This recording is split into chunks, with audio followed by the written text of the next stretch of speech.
السلام علیکم ورحمۃ اللہ وبرکاتہ نحمده ونصلی علی رسولہ الکریم اما بعد فاعوذ باللہ من الشیطان الرجیم بسم اللہ الرحمن الرحیم ان الصلاة تنہی عن الفحشاء والمنکر صدق اللہ العلی العظیم وصدق رسول اللہ صلی اللہ تعالی علیہ وسلم۔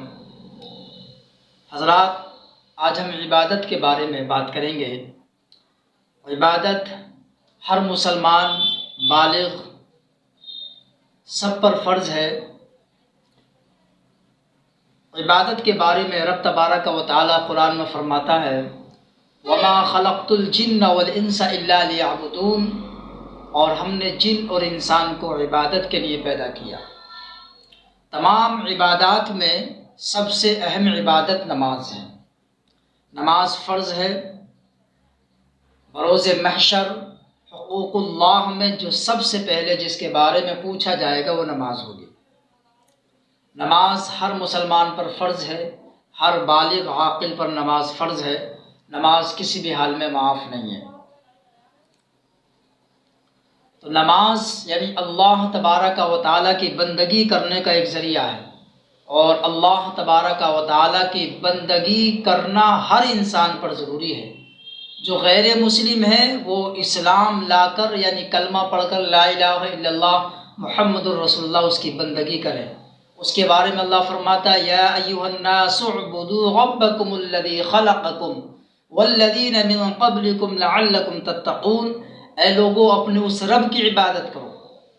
اس میں ایمان لانے کے بارے میں حکم دیا جا رہا ہے، اور اگر بندہ ایمان والا ہے یعنی مسلمان ہے تو اسے نماز پڑھنے کا حکم دیا جاتا ہے کہ رب تبارک و تعالیٰ کی تو بندگی کر، یعنی اقیم الصلاۃ، نماز قائم کر۔ تو نماز پڑھنا ہر مسلمان پر ضروری ہے۔ نماز کسی بھی حال میں معاف نہیں ہے۔ جا بجا قرآن میں متعدد مقامات پر نماز کے بارے میں حکم دیا گیا۔ کہیں نماز کے بارے میں فرمایا ان الصلاۃ تنہی عن الفحشاء والمنکر، بے شک نماز بے حیائی اور بری بات سے بچاتی ہے۔ کہیں نماز کے بارے میں فرمایا الذین هم فی صلاتهم خاشعون۔ کہیں نماز کے بارے میں فرمایا وَإِنَّهَا لَكَبِيرَةٌ إِلَّا عَلَى الْخَاشِعِينَ۔ تو نماز کے بارے میں قرآن شریف میں، حدیث نبوی میں متعدد مقامات پر میرے عزیزو اس کے بارے میں بیان ہے۔ اللہ تبارک و تعالی کی فرما برداری اور اس کی بندگی بجا لانے کا بہترین ذریعہ ہے نماز۔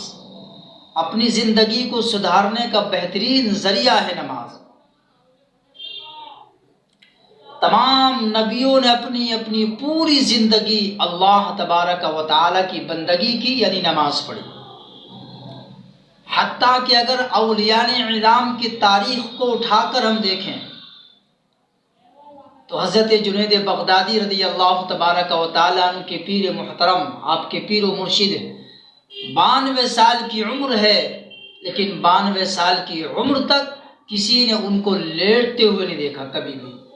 یعنی اللہ تبارک و تعالیٰ کی ہر وقت وہ بندگی بجا لاتے تھے، نماز پڑھتے تھے، یعنی کمر بھی وہ سیدھی نہیں کرتے تھے، ہر وقت اللہ اللہ میں لگے رہتے تھے۔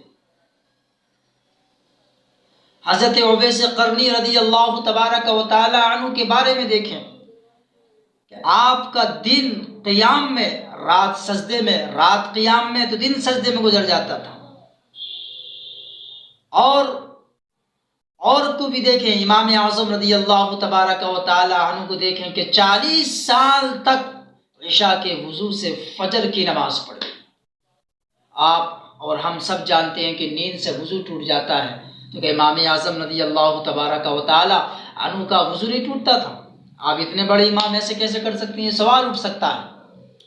تو اس کا جواب یہی ہے کہ امام اعظم رضی اللہ تبارک و تعالی عنہ 40 سال تک عشاء کے وضو سے فجر کی نماز پڑھتے رہے، یعنی آپ سوتے ہی نہیں تھے کہ جس کی وجہ سے آپ کا وضو فاسد ہو۔ تو میرے عزیزو، نماز کی پابندیاں کریں، عبادت بجا لائیں، رب کی عبادت کریں جس نے ہمیں اور آپ کو پیدا کیا، کھانے کے لیے کھانا دیا، پینے کے لیے پانی دیا، آسمان شامیانہ بنایا، زمین ہمارے لیے بچھونا بنائی، اور طرح طرح کی ہمیں نعمتیں، جانور اور کھیتیاں اور زبان، کان، ناک، جسم اور مال پیسہ رب تبارک و تعالی نے سب ہمیں عطا فرمایا۔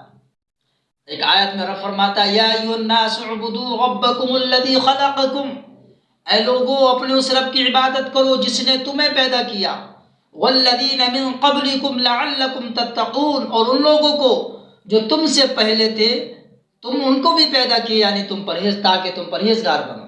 حضرت آدم سے لے کر قیامت تک جتنے انسان پیدا ہوں گے یا ہو چکے، سب کا پیدا کرنے والا رب تبارک و تعالی ہے۔ کون ہے رب؟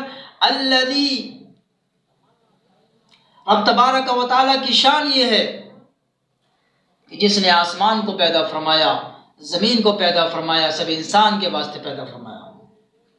الذی جعل لکم الارض فراشا، وہ ہے جس نے تمہارے لیے زمین کو بچھونا بنایا، والسماء بناء، اور آسمان کو شامیانہ بنایا، وانزل من السماء ماء، اور رب نے آسمان سے بارش اتاری، پانی اتارا کہ جس کی وجہ سے تمہاری کھیتیاں ہری بھری سبز و شاداب ہوتی ہیں، جس کے ذریعے نیچے پانی واٹر لیول پورا ہوتا ہے، جس کی وجہ سے آپ کو پانی دستیاب ہوتا ہے۔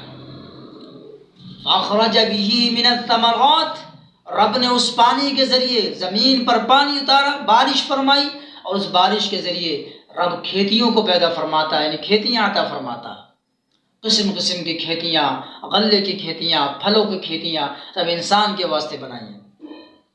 رزقا لکم، تمہارے رزق کے لیے، تمہارے کھانے کے لیے، تمہارے رزق کے واسطے۔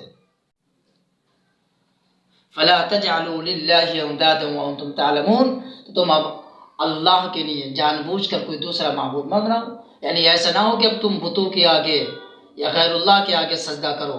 جب رب نے تمہیں یہ ساری نعمتیں عطا فرمائی ہیں تو رب تبارک و تعالیٰ کی بندگی کرو، رب تبارک و تعالیٰ کی عبادت کر کے اس کی بندگی بجا لاؤ۔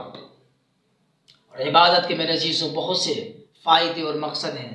بندہ جب نماز پڑھتا ہے تو رب کا قرب اسے حاصل ہوتا ہے، سارے انسانوں میں انوکھا ہوتا ہے، اس کی بات میں وزن ہوتا ہے، اور یہی نماز اس کے لیے زندگی کی کامیابی کی وجہ اور وسیلہ بن جاتی ہے۔ یہی نماز اس کے لیے قبر میں راحت کا سبب بنتی ہے، یہی نماز محشر میں لہذا چھٹکارے کا سبب بنے گی، یہی نماز جنت میں جانے کا سبب بنے گی، یہی نماز رب تبارک و تعالیٰ کے دیدار کا سبب بنے گی۔ میرے عزیزو، رب تبارک و تعالیٰ کی بندگی کرو، یعنی